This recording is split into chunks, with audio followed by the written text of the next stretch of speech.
AI, what is it? It has tremendous computational power, tremendous access to data. It can retrieve that data very, very quickly. I mean, compared to previous technologies, I don't know if it can tell you probably better, but probably 10,000 times more quickly than previous computational and retrieval systems. Let's take a look at, is AI, just overview here, is it really intelligent in the human sense? And the answer is no. The human sense of intelligence has 6 areas which I think, people like David Chalmers, Sir John Eccles, and so forth, have pretty much shown both, anatomically and also in terms of physical, digital studies, as well as what we call philosophy of mind studies, like David Chalmers, et cetera, that no, AI is not ever really going to be intelligent in the human sense, because AI is in the end reducible to physical processes and structures. I can tell you, when you're training the AI, what you train it with is really important. So once you've got your RAG, your retrieval augmented generation in place, and you've got the AI is answers, and you're rewriting the answers, and it's rating itself as to what, how good the answer is, and you're training it again and again and again. Oh, you can skew that data. You can skew it big time. All you have to do is give it a 3 or 4, answers that are ideal answers, and it's up and running, and it's going to interpret data just as you have trained it to do, and it will even rate itself in its capacity to do that, to react according to the training. So whoever the trainer is, and whoever's creating the models and the algorithms for the AI, has got kind of an ultimate power over it, both the general AI and the specific uses of the AI. So I'll just say that for the time being. Let's just go on. What are some of the big areas, of AI? I mean, data retrieval and generation. This is going to be a categorical leap. It is a categorical leap already. I mean, things are going on in ways that we just can't even imagine. Right now, I have some people who are working on a fusion project, right? And AI is so important. I mean, the AI is basically running simulation tests. I mean, millions of them, testing various materials, different reactions to P10 boron, et cetera, that are going on that we could have never done before. I mean, I've got another person who's definitely trying to generate a whole new set of alloys to contain fusion reaction.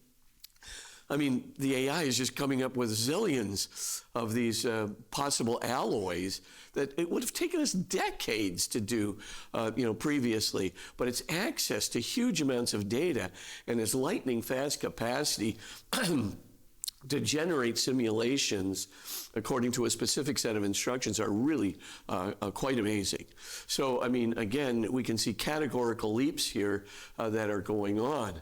A lot of people say, well, gosh, AI is going to replace a lot of jobs. It's going to replace quite a few jobs.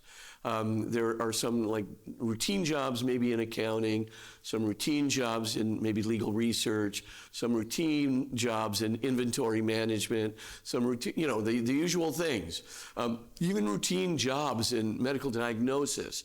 Anything that's got a routine where the AI can be trained and trained specifically in the deep detail, there's going to be some replacement of human agency simply because it's frankly cheaper in the end result to do it that way.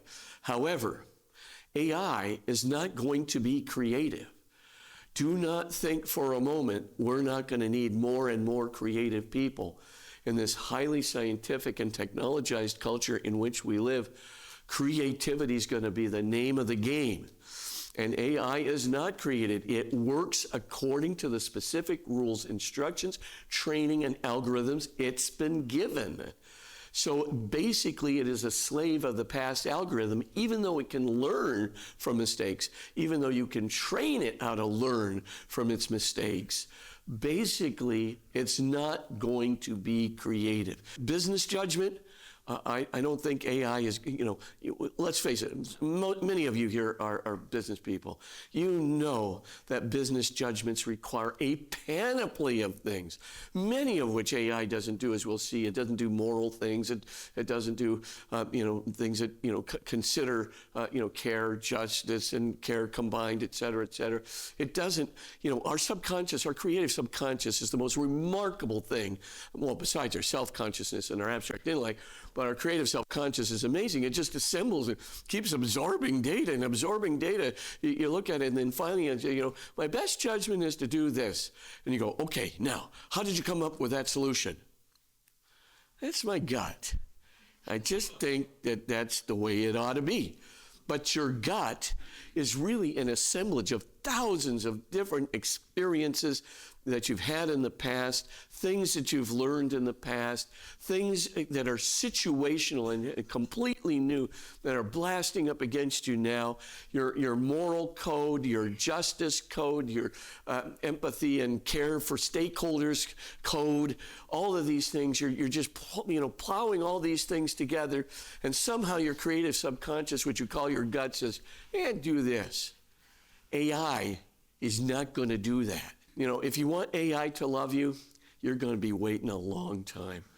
If you want AI to give you some care in the doctor's office, you're going to be waiting a long time. I don't have to tell you also that they're just not just the care situations or the human situations, the felt situations, that we deal with on a daily basis. AI, as simple as it can be, not going to raise your kids. It really isn't. So I'll just say, there's jobs that are going to be replaced, mostly routine ones. I know a guy basically is creating a big battery factory, huge battery factory. When he created his first battery factory about 15 years ago, he was using about 270 employees. Today, he's using 13. Robotics are doing the rest. It's amazing. And the robotics enhanced by AI, I don't have to tell you. They can actually adapt in certain situations and learn things as it's working. It's pretty amazing what can be done.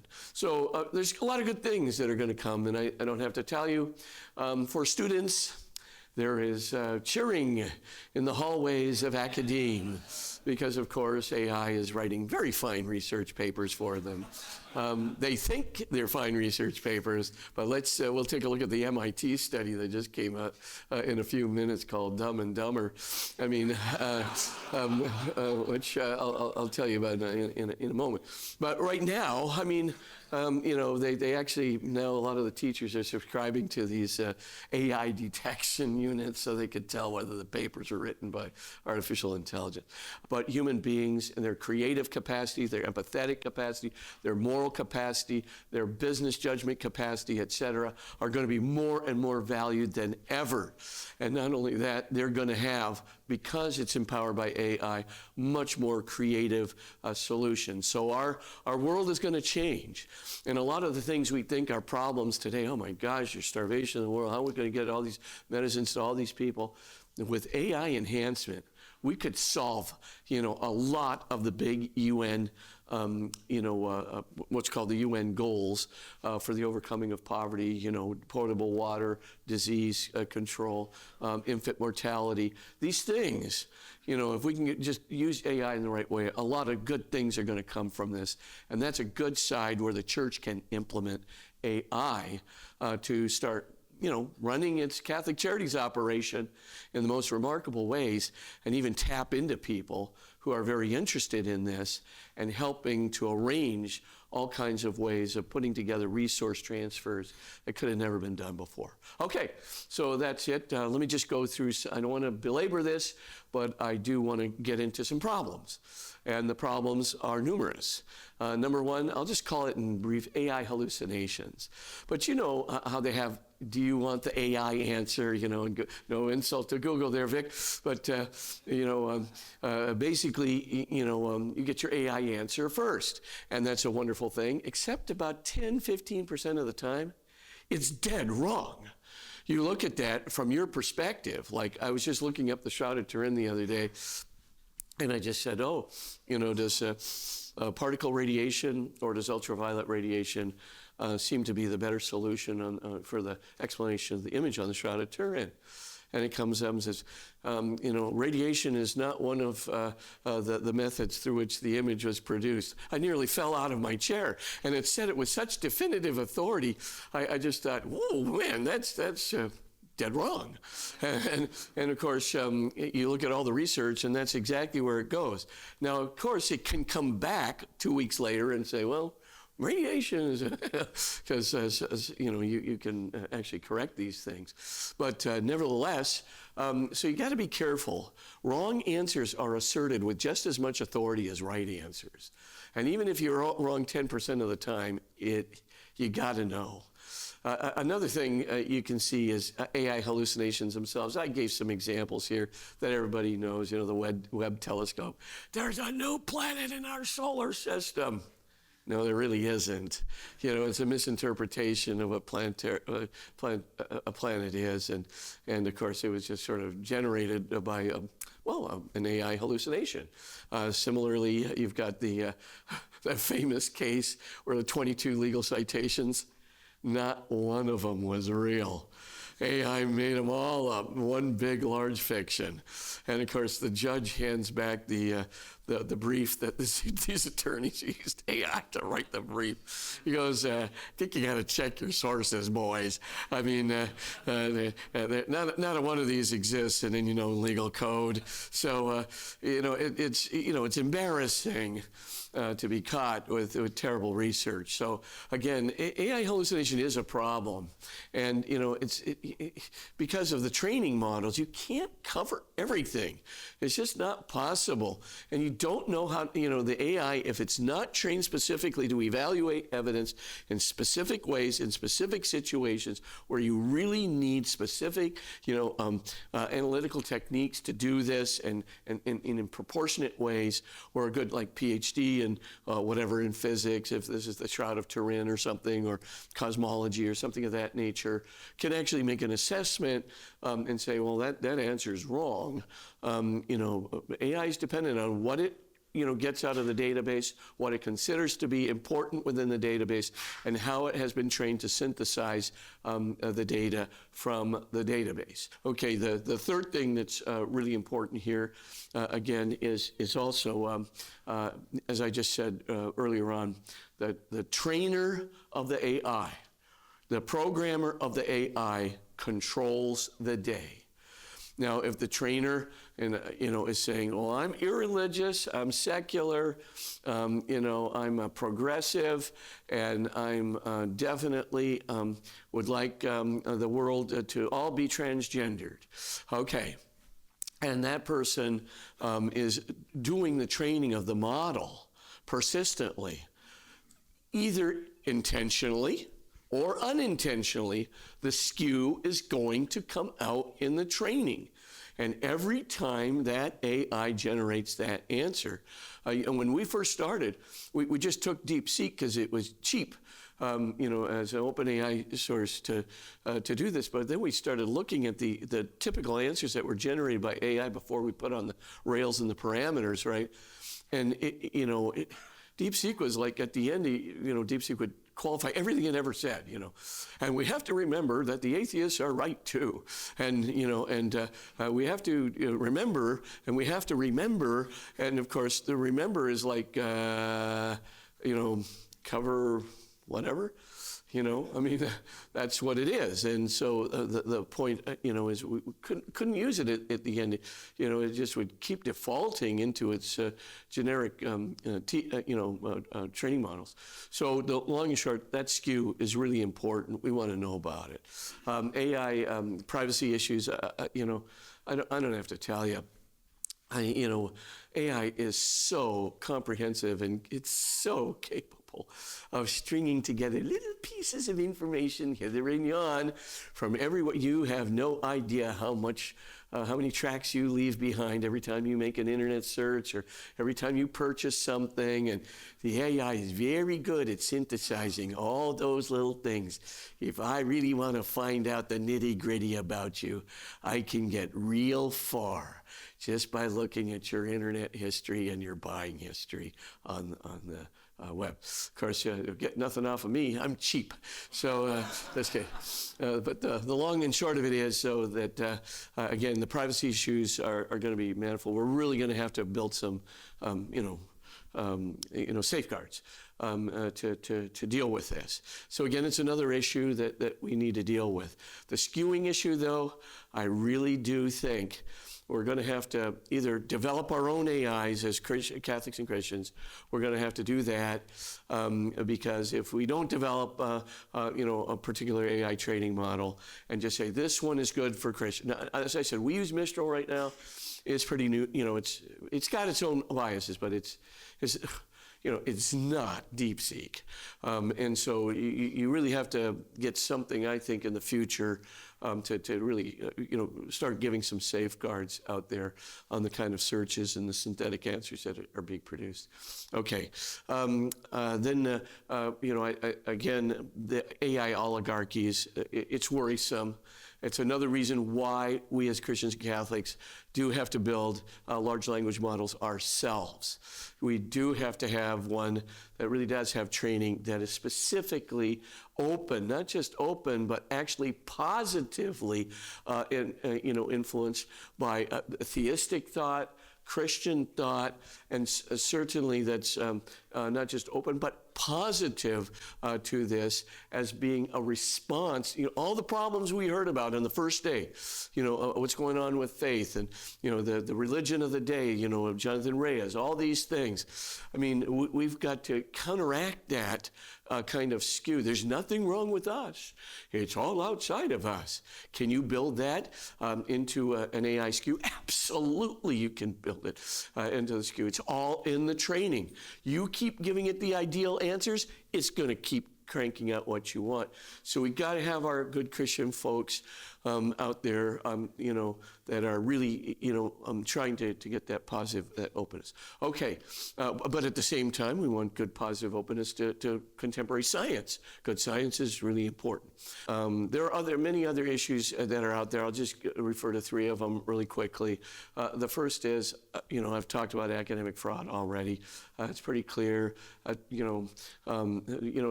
end of the day, though, the idea of affective and social retardation is really problematic. If you start, spending most of your time in front of AI instead of a real human being, you're going to lose the capacity for affective perception. You're going to lose the capacity for deep empathy. Your feelings are going to be blunted. And our young people who are spending enormous hours could, I don't want to use the word retardation, any, funny sense of the word. I want to say that affective retardation here is a real possibility where people's feelings are so blunted, their capacity to read people's emotions, their capacity to empathize with people in the joyous times, in the non-joyous times, and sad times, and suffering times, the capacity which, so motivates the Christian view of love, agape, that Christ has given us, that could really be blunted. I've said my piece. The next thing that's really important here is the Dumb and Dumber study. The MIT people just say the longer kids spend on AI, the less creative they are. And we talked about that before. The less capable they are with respect to their business judgment. And then at the end of the day, they are careless researchers. They don't even take the time to look at true sources, to read, let alone read the first line sources on things. They basically default to, well, very superficial, like 6th and 7th grade levels of logical integration. I'm not kidding you. I mean, they're defaulting to stuff they learned in primary school, middle school, and some high school. And they're MIT students, and you look at that and you go, what the heck? And of course, it's not just the fact of the social research and the integration of the research, but it's indolence. Lazy, lazy, lazy. They just take the easy way out and they learn it. So MIT basically says, limit the AI answers. And the benefit of the study is don't let the AI do the thinking for you too long, or you may turn into the bottom rung of the thinkers, despite the fact that you went to MIT. Enough said. Some possibilities for evangelization. I said Catholic culture, Catholic Answers is already using, a form of AI. We're just developing an AI. The Magis AI is, essentially we want to answer about 10,000 questions that just have to do with confluence. The confluence between science, faith, reason, scripture, morality, and spiritual wisdom. So these 6 areas, we want to see the confluence between, we want really good science, really good math, really good, latest technology, but we also want to, have alongside the quantum physics and the, cosmology, scripture, and the latest on scripture, the good, scripture studies, the whole catechism of the Catholic Church, and we are definitely layered and reliant upon the catechism of the Catholic Church. And then, of course, we train the model to give Orthodox Catholic answers that are first-rate science, first-rate math and technology, and, of course, a very solid Catholic scripture scholarship that has received the imprimatur, etc. So we've got this going together. We have fed in a tremendous amount into our own database. So we do not let, and this is the whole point of building, basically a Catholic evangelization tool, right? You cannot let AI just go search the internet, right? You say, I built to know the parameters. No, you cannot build it. You give it general access to the internet, and it will find. Just you use a source, that you say is a permissible source, and it can find anything in the source, and it can weave that into the answer. And you'd be surprised if you just let it roam the internet. You say, wow, we didn't say anything like that, I mean, that's opposite opinion of anything we wanted to have. Yet it came up with it because it's sort of roaming endless. So I think with the Catholic AIs or something like it, we're really going to have to be careful. Now, we don't, Catholic Answers is doing, apologetics, why Catholicism? Other AIs are doing specifically helping to get, like magisterium, get the magisterial answer to a particular question. Those are good things. We need other ones that are confluence AIs. How do we bring contemporary social science together with morality? We do that on our AI. So basically, if you say, well, how come the Catholic Church hates transgenders? And you put it, Magis, how come AI, the Catholic Church hates transgender? And they'll say, well, Catholic Church doesn't hate transgenders. The reason, is that the transgender has a wrong anthropology, and here it is in 3 reasons. But at the end of the day, you can see that the wrong anthropology is significant because you have a 2,000% increase in suicides from 5 years after you get a sexual reassignment surgery. You have a 3 times increase in mortality rates the moment you begin gender-affirming care. And that's based on 30-year Swedish studies, 50-year Dutch studies, et cetera, et cetera. The kid goes, whoa, not such a good idea. Yeah. Would the AMA have ever permitted anything else under any circumstance than increase the mortality rate 3 times and say, this is good for you?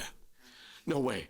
But of course, the AI will be truthful. It'll just tell you what the answer is. So it's constantly combining social, scientific, and psychiatric studies with the Catholic moral teaching and so forth. So we're a confluence group. And you can see the various topics that we treat. Well, we also treat spiritual topics. Now, if the kid says, well, this is too complicated, I can't understand all this stuff, all you need to say is simplify. And of course, the AI, thank you. And the AI app will simplify it. So, and then if you don't like that answer, it's too complicated, you can say simplify again, and it'll simplify. So what is our objective with this AI? And I think this is one thing that we can do. We know today that 51% of our young people, simply because of faith and science questions, or the misperception that science has disproved faith, or that faith and science are contradictory, and since science is truth, faith must be false. All these misperceptions. They even think most scientists are atheists. And I keep saying the last Pew survey just says, 51% of scientists on the whole profess belief in God. 66% of young scientists profess belief in God. Well, the AI can just go, no, most scientists are, look at the following Pew surveys, blah, blah, blah, blah, and look at this, and blah, blah, blah, blah. And you can see that most scientists are clearly believers in God, and doctors are 3/4 believers in God, and they actually, 2/3 of them actually practice their faith, et cetera, et cetera. So it just easily gives it to. So who can use this? Teachers, certainly. They're being besieged by questions. The kids are coming up with these questions. They're being besieged by the questions by their classmates. Sometimes they're science teachers. Sometimes they're literature and English teachers, more than the science teachers, and so forth and so on. They're getting besieged. And when they get besieged, they want answers to the questions. Modern AI give you the answer to the question, and right away. So our objective is to get to the parents, get to the teachers, the first line, priests, seminarians, for sure. You can't ignore these kids' questions. If we ignore them, or we say something like, well, faith is a mystery, it's just going to short circuit the kid, because he's getting besieged in class, and faith is a mystery. I can't go back to Johnny and say faith is a mystery. He's going to crucify me. So of course, give him, the Modus AI. Johnny, I got this new app, Modus AI, blah, blah, blah. And of course, John, did you get that answer? It's written for you right there. And by the way, you can ask it in 40 different languages, and the language you ask in is the language you get the answer. We want our kids to be really rock solid people, and to really discipline their minds, learn how to think, learn how to create, learn how to be empathetic, learn how to be moral, make great judgments. They're going to be the future of our society, and we want them to do that. And we got to build in real restrictions to AI use so that they develop all these things, and they become the future leaders with the creativity, judgment, empathy, and moral compass that we really need for the future.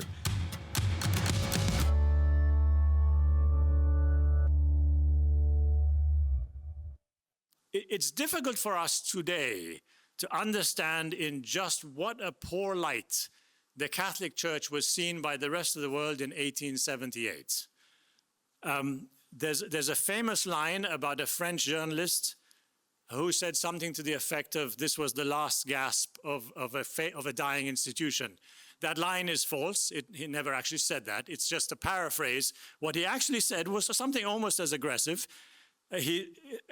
On his decision to go and attend to see this new Pope, he said, many of us wondered whether we were witnessing an ending rather than a beginning. More than one unbeliever had come saying to himself, let's go and see this, it may be the last one. They thought he might be the last Pope. Fortunately, they were very wrong.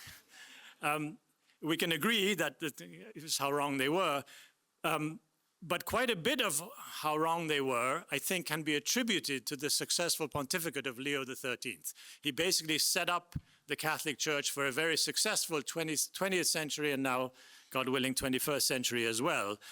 By God's grace, his papacy lasted over 25 years, so some stopgap, right, until 1903. He was hugely productive. Encyclical letters, as you know, are one among the most significant teaching documents that a pope can write. It's a good measure of his productivity.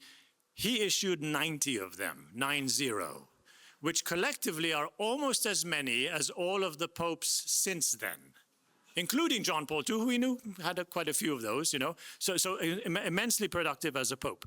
We are going to focus on just 4 of these 90 because we only have all night.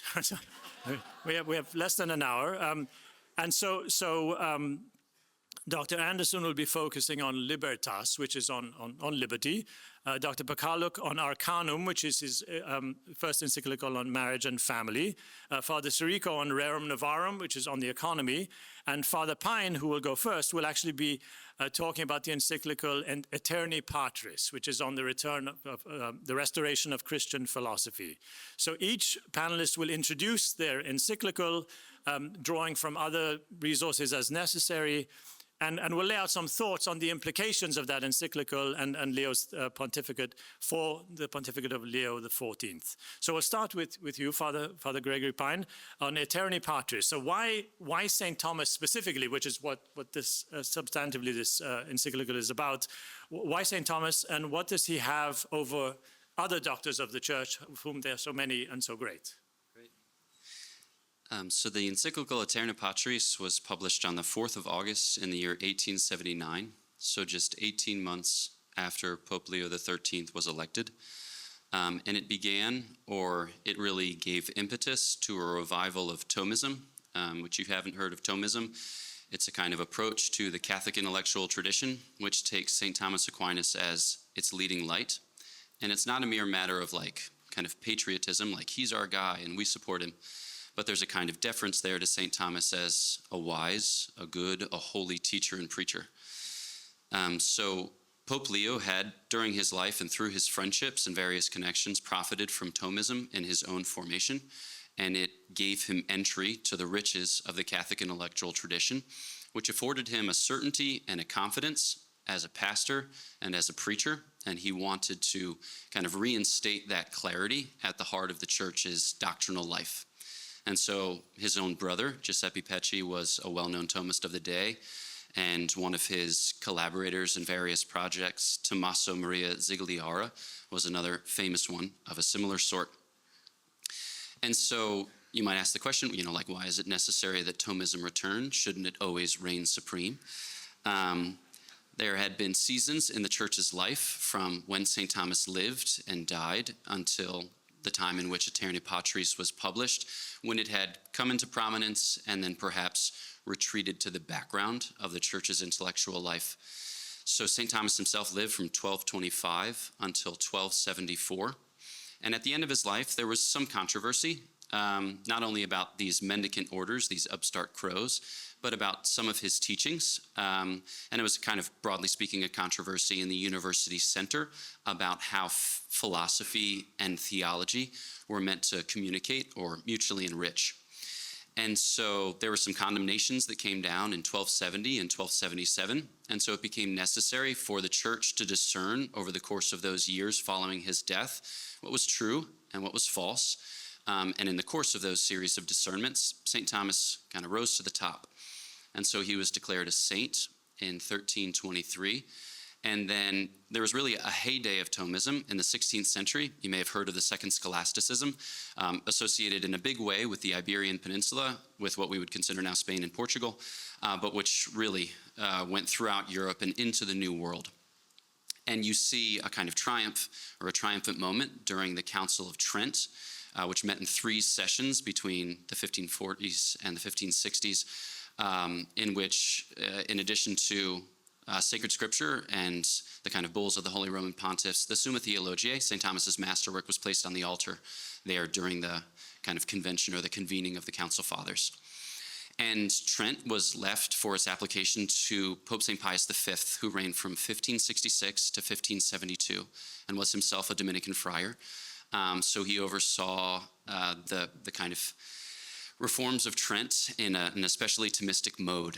But in the years following the 16th and 17th century, there had kind of been a period of decline, both in the intellectual life of the church and in Thomism, which parallels with certain Enlightenment movements, whereby the church's teaching was eclipsed, and even some of the church's teaching was kind of muddled or muddied by a kind of syncretism, or by a use of philosophical tools which weren't especially well disposed to the explication of the faith. And so we'll hear in subsequent presentations about kind of the cultural revolution and societal revolution, which led to a clarification as to the church's social teaching and the church's teaching on liberty and specifically on marriage. But you saw here also a time of kind of manifest philosophical error, which led subsequently to theological error. And you can see this really come or take definitive shape in modernism, which became a focus of the Holy Roman Pontiff in the late 19th and early 20th century. So maybe just a final word before handing it on to our next speaker. I think what you see in Aeterni Patris is a helpful use of the Holy Father's teaching authority, in which he clarifies for the church the way in which she can profit from all of the gifts that God has given. And God, having made us to his image and likeness, has made us capable of knowing him and loving him. And our knowledge of him is mediated through our exercise of reason, because that's the very thing with which he has blessed us, whereby to come into the fullness of the truth.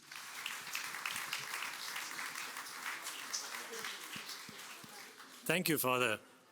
I'd like to move now to Ryan Anderson. Dr. Anderson, so you'll speak on Libertas, the encyclical on liberty. We're Americans, we like liberty.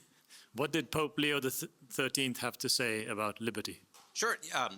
I've been asked about Libertas, and I thought giving some kind of groundwork of the context in which Pope Leo is writing. So this comes out 9 years after the encyclical on Thomism that Father Gregory just spoke of. So it comes out 1888. And to set kind of the intellectual groundwork, J.S. Mill publishes his book on liberty in 1859. If you know anything about Mill, Mill is a utilitarian. And the master principle of on liberty is that every one of us should be free to do whatever we want to do, provided we don't harm another person. And by harm another person, he doesn't mean moral harm, he doesn't mean spiritual harm, he means like tangible physical harm. J.S. Mill is the one who promoted the idea of experiments in living. We shouldn't be bound by any natural law or eternal law or anything like that. We should all be our own kind of like self-author, and we should be experimenting with liberty, provided our freedom doesn't hurt anyone else, right? So my freedom to swing my hand stops at your nose, but no other moral limits, right? So that's one radical individualism, radical autonomy vision. All right, another current that's in the era that he's responding to, Karl Marx, Communist Manifesto comes out in 1848. All right, so Marx, this will have more to do, I think, with Father Robert's presentation tonight. But look, he says religion is the opium of the people. He says that we're all operating under false consciousness, that for us to experience liberty, we actually need to free ourselves of religion, which is just the powerful holding us back, natural law, which is again is a class warfare. Those who are in power are telling us that we have to respect their private property rights, we have to respect bourgeois morality, et cetera, et cetera. And then also realize this is only 100 years after the French Revolution, right? And so if you think about the three French words, liberté, égalité, fraternité, that's not the vision of liberty that Pope Leo is offering. The way that I like to summarize the French Revolution is the quote from Denis Diderot, "Man will never be free till the last king is strangled with the entrails of the last priest," right? So like that's the vision of what freedom would look like.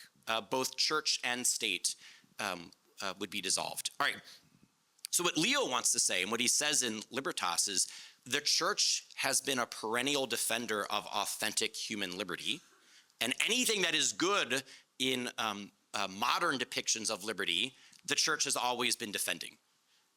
But the church now needs to criticize the excesses of modern theories of liberty.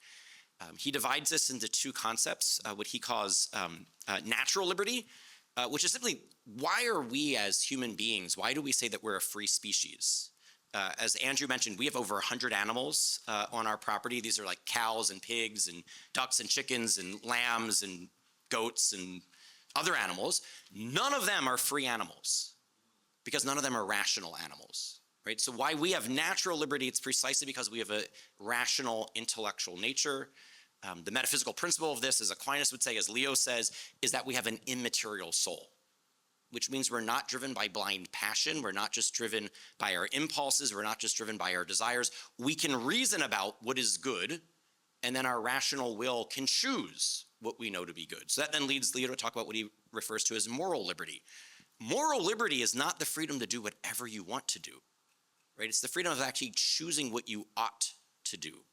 And so Leo draws a distinction between liberty and license, something that every one of the American founders would have drawn a distinction between, something that many of our politicians today can't draw a distinction between. This is why when I think what Leo XIV will have to teach us as an American now in Rome, especially next year being the 250th anniversary of the founding of our country, that distinction between liberty and license, right? We can go wrong either because we choose an end that isn't good for us, it's not fitting for our rational nature, or because we choose bad means, right? So this is, if you're at all familiar with a more contemporary Thomist moral theologian, Servas Pincers, a Dominican theologian, it's the distinction he draws between freedom for excellence and the freedom of indifference, right? The distinction between a freedom that is actually oriented us towards what is truly good for us, where we choose an end that is fitting for our nature and means that are appropriate for it, versus the choose your own adventure, do whatever you want conception of freedom. America's founding had, I think, the freedom for excellence conception. America of today has the freedom of indifference conception. All right, next thing to say, Leo says, wait, so if the reason that we are a free animal is because we're an intellectual animal, and if freedom is perfected by choosing the good, then this means we need law. Because law is nothing but an ordinance of reason for the common good, promulgated by one who has authority for the common good, if you get the full Thomistic definition of reason. So this means anyone who tries to say that law is at odds with freedom has a false theory of freedom. So think of all the antinomians that want to pit freedom at odds with law, that law is somehow a limit to our freedom. What Leo argues is that law is what actually makes freedom possible, because law is what directs us towards our ends and towards the means that we ought to choose for our end. In the focal case, he's talking about the natural law, right? The law written on the heart, the rational law that all of us as rational creatures participate in. Next paragraph, he goes a step deeper and he says, look, and the natural law is nothing but the rational creature's participation in the eternal law, right? So this is straight out of Aquinas.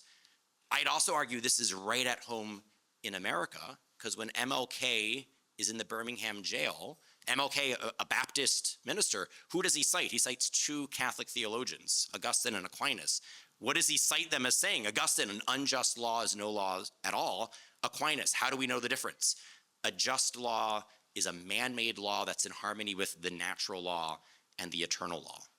Right? So Leo is saying in 1888, exactly more or less what MLK will say almost 100, less than 100 years later. And so there can be some synergy here as Americans as we think through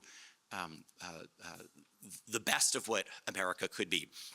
All right, before I run out of time, I'll just add, he then says, look, the same thing needs to be true for human law, right? If your conception of liberty is in essence anarchy, that man is most free when he has least law, you actually don't yet have a sound understanding of what law is supposed to order us towards the common good. And so there's going to be certain rules of the road. We can have too much law, we can have bad law, we can have unjust laws, but we can also be in a situation where we don't have the necessary legal protections. And I think this is more the Marxian, the cultural revolution, the class warfare, the idea that all of morality and therefore all of positive law, human law, is just a matter of power politics. He's more responding to that in that context, I think. Leo in Libertas is a critic of a certain form of democracy where it's sheer majority rule. And this made me immediately think of Lincoln's debate with Stephen Douglas, where Stephen Douglas says about slavery, well, look, I don't care whether the territories vote it up or vote it down. Whatever the majority wants, that's what the territory should get. And then Lincoln's response is, wait a minute, you can't say that you would just as soon see a wrong voted up as voted down. If you think it's wrong, then the law shouldn't be protecting it, right? And this is what Leo's getting at. For human law, for democracy to be possible, it can't just be sheer majority rule. The majority needs to be informed by the natural law and the eternal law. Thank you.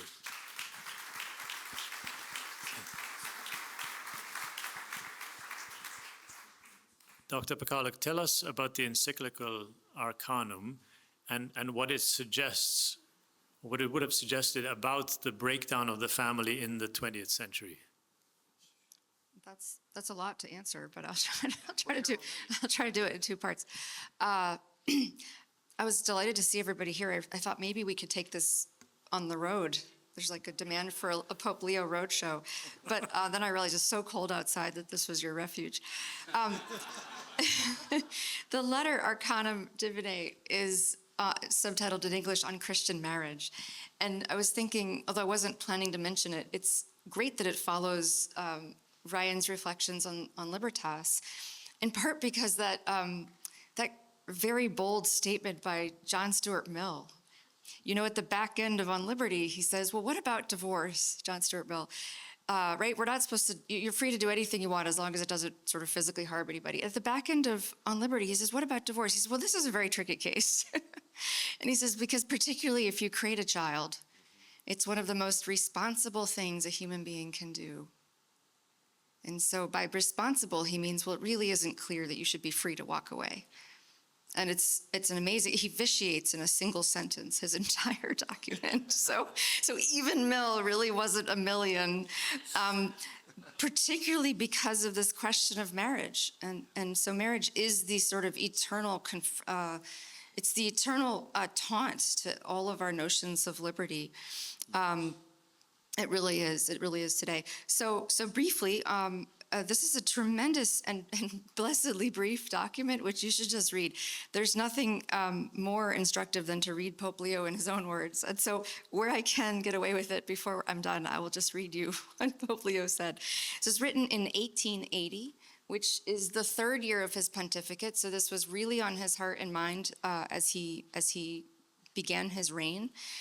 One way to think about Pope Leo, by the way, is that the length of his reign mirrors John Paul II's, or, you know, can you mirror it before? It precedes. He is the Pope who reigned. I mean, so he's elected in 1878, John Paul II in 1978, and he reigns almost the same exact amount of time. So these are two great popes who close out their respective centuries. Okay, so Arcanum. So one of the things I do when I teach, what are the sources of Arcanum? So one of the things you should do when you read an encyclical, you know, go online and find these encyclicals, read the title, and then scroll all the way to the bottom. Read nothing. Go all the way to the bottom. The bottom will tell you when it was written, and then you want to scroll through the sources. This is so important because frequently people behave in a very non-Catholic way. They behave as if these letters are innovations, or they're kind of invented by the current pontiff. And this can, if interpreted incorrectly, devolve into a kind of ultramontanism. Whatever is the policy of the church is whatever this current pope happens to say. So you want to go and look at the sources, and what you find, in fact, I wrote down just a handful of them, ones that you would recognize, and you wouldn't recognize the other half of them. They're from obscure texts that we don't know, but he's citing Ephesians, Corinthians, Hebrews, Acts, all of the Gospels, St. Jerome, St. Augustine, St. Ambrose, the Council of Trent and the Roman Catechism, the Council of Florence, canon law, and the encyclical letters of Pius VI from 1773, Pius VII, Pius VIII, Gregory XVI, and Pius IX. This is not something he sort of sketched off in a vision, like this is how I see marriage. This is really drawn from the well of the church, and all of the encyclicals have that character. Okay, finally, so this is what comes behind Arcanum. What comes after Arcanum? Father Robert will tell us about Rerum Novarum and how much comes after Rerum Novarum. Arcanum is similar. So the great encyclical on Christian marriage written by Pius XI in 1930 is written on the 50th anniversary of Arcanum. And in a manner of speaking, Familiaris Consortio is the 100th anniversary of Arcanum. You'll say, well, but it was written in, or was published in 1981, so we're off by a year. Not so fast. The Synod on the Family was established in 1980, and John Paul II certainly had in mind the anniversary of Arcanum. So this is a document which behaves in all respects like Rerum Novarum. It's 45 paragraphs, which is blessedly short. I will tell you there's two ways to think about an encyclical letter, or two things you have to always know. What does it show up to say, and why does it show up to say it then? Right? Because the teachings on marriage aren't new. I mean, he's not going to tell us anything we didn't know about marriage, not really, right? He might say it in a new way. So what does it show up to say? And so I'm actually going to grab from paragraph 39. He says, marriage was not instituted by the will of man, but from the very beginning. Does that sound familiar? Has anyone read any of the texts of John Paul II? But from the very beginning, by the authority and command of God. And that could be the theme. It's not the theme. That could be the theme. Is this marriage is a divine institution. So what does he show up to say? It's two things. It's two things, unity and permanence. And unity is not what you think. It's not that marriage is between one man and one woman. That's not the unity. The unity that he means is no plural marriage. No multiple wives, and certainly no multiple husbands, but especially no multiple wives. And permanence, by which he means no divorce. All right, so those are the two things he shows up to say. He then says, in paragraph 3, right at the beginning, he says something really interesting. He says, look, in every age, now remember this is the beginning of his pontificate, right? He's 3 years into a 25-year pontificate. He says, look, in every age, what is the job of the church? To show up and set in order what might have become deranged in human society. Okay, all right, interesting. Very interesting, he says society, so I'm gonna make the point to you now. This is a signal point about this letter on marriage, that Arcanum belongs to what we call Catholic social thought or teaching.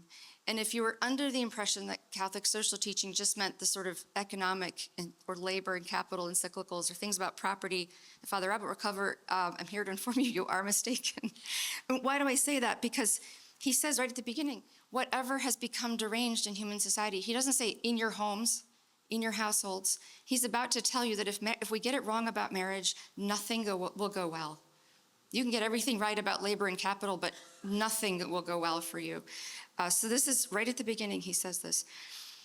All right, so I already said what he shows up to say, unity and perpetuity. Why does he say that? And he does two things, it's very interesting. The first thing he says, why? He says, well, forever we've been getting this wrong. Okay, so in other words, he says, I could have said this any time. And he covers many things. He says all the way back to ancient times, the Jews were constantly agitating for divorce, he said, by the hardness of their hearts. He says nations forget the right laws. He says, of course, states constantly pass laws as if heads of state had authority over marriages. And you can think of all kinds of examples that he means. And he says, well, then we have the plurality of wives. And he says, and he refers also to sort of approved concubines. He's like, there's this and that. And then there's a really interesting passage where he says, well, and it constantly comes to pass that, you find husbands ordering their wives around. While the husbands run, this is a direct quote, run unbridled into lust and shame with slaves and servants, and wives become used for gratification. Girls are bought and sold like so much merchandise. Power is given to fathers or husbands to inflict capital punishment on wives or daughters. Well, this isn't rampant in the West, but it certainly is very common in parts of the world still today. So this is a great example of the Pope speaking to the world. He's speaking to the world about these various, so he's not a feminist, but he thinks actually marriage is a signal institution to protect the dignity of women. All right. And then he comes around to saying, well, of course, Christ comes to perfect all of these things. And then he says, but wait a minute, well, why today? All right, everything we just said is sort of a constant theme. And he says, why today? And he more or less lists about 3 special things. He says, first, and this is really something that many of these things are rampant. He says, first, the rejection of the authority of the church over matrimony. So the introduction, and this is his language, of so-called civil marriages. All right? He says, there's no such thing as civil marriage. He says, marriage is regulated by the church. So he calls this out, and he says, look, emperors, kings, regimes, they always want to do this. They want to say, well, we have control over the contract, and the priest can handle the sacrament. He says, no, can do. Sorry. He says the contract is inseparable from the sacrament. The second thing he says is the major push for the liberalization of divorce laws, which, according to Pope Leo, he says, has come about thanks to the wicked aim of the socialists and the communists. So he doesn't see his teaching on marriage and family as separate from his other teaching against the socialists and the communists. He never does, and you'll find this throughout Pope Leo.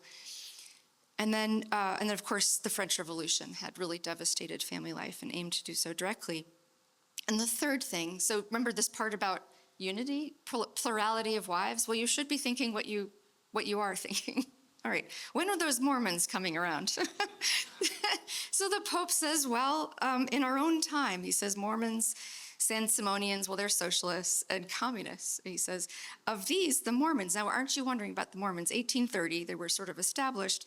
The Mormons began evangelizing in England already in the late 1830s.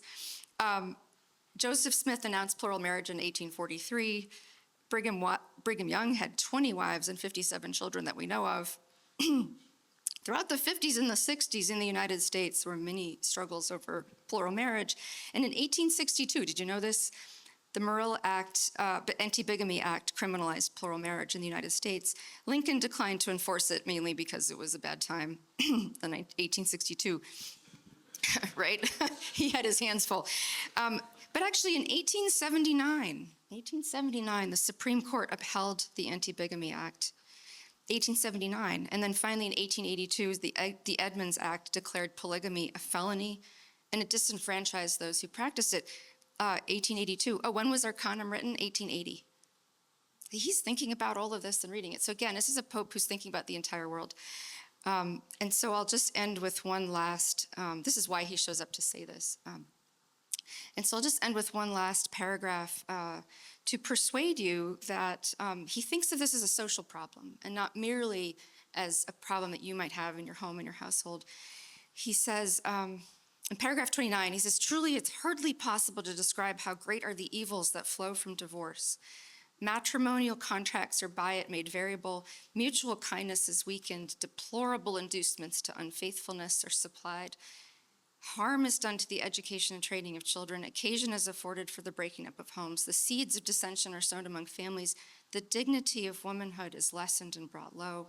Women run the risk of being deserted after having ministered to the pleasures of men. Nothing has such power to lay waste families and destroy the wealth of nations. Did you hear that? The wealth of nations. As the corruption of morals brought about by divorces. And divorces are in the highest degree hostile to the prosperity of families and states. It's hard to believe, it's hard to think that this isn't part of social teaching, right? He thinks that he's here to sort of set to right what has been deranged in human society. Thank you, Catherine.